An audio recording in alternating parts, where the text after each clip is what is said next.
Happy Saturday, everybody. Welcome back. It is time for a pounds for purse workout. Today was the overhead press, and I'll just go ahead and say it wasn't a good workout.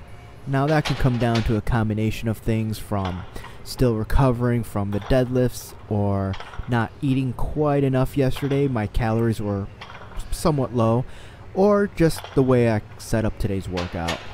Now that being said, I did start with a variation on the snatch push press. So instead of a wide grip, I just went to a regular medium grip, so my hands were a little outside my shoulders, and I do like this variation. I can handle more weight with it because of the closer grip, but I just wanted to change it up a bit, and I started off really easy. The first two triples were 95 and 115, and then I went to 135, and then after that 155, and then this last triple was 175. Felt pretty comfortable, and again, with the regular push press behind the head instead of the snatch grip, I can handle significantly more weight. So when it came to the overhead press itself, I started off with 5 reps at 135, 4 reps at 165, 3 reps at 185. You just saw a double with 205, and then I went aggressive. So I did a 10-pound jump, 215. Now it wasn't bad.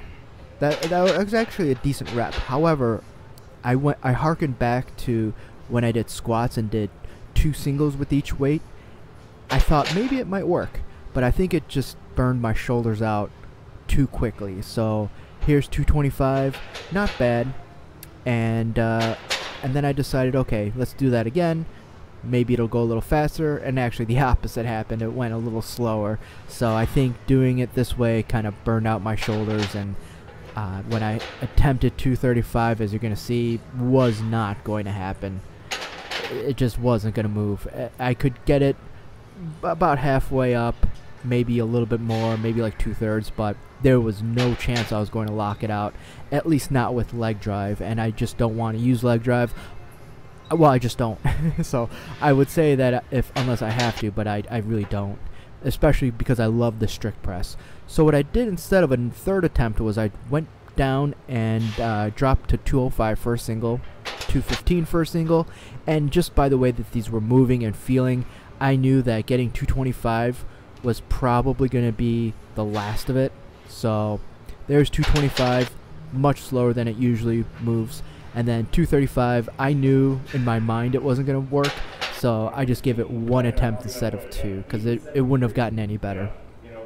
Then when I went to incline bench, interesting thing, because I wasn't sure what I was going to do. I knew I wanted some volume, so I started off with a set of 10 with 135, then I did a set of 6 with 185. Here's 5 with 225, which isn't bad, that's pretty decent. And then you'll see 235 for 5. When I went to 245, I stopped at a double, and I'm not really sure why. I could have definitely gotten 4, maybe 5 reps, but I stopped after a double, and then because of that, I went to 255 for a single, and then I topped it off with 275 for a single. Could I have gone to 285? Probably. When I was lifting before the lockdown, I had gotten my incline bench singles up to 295, and I did that twice. I did that on 2 different occasions. I believe it was 5 singles both times with 295, so this is actually not too bad considering it's a secondary movement, which used to be a primary. That's actually not too bad, so I might push this a little bit more just to see if I can match my previous best. And then I did a dip, just a bodyweight dip to end things off, a simple 3x15, and that was a workout. Alright, adopt, don't chop.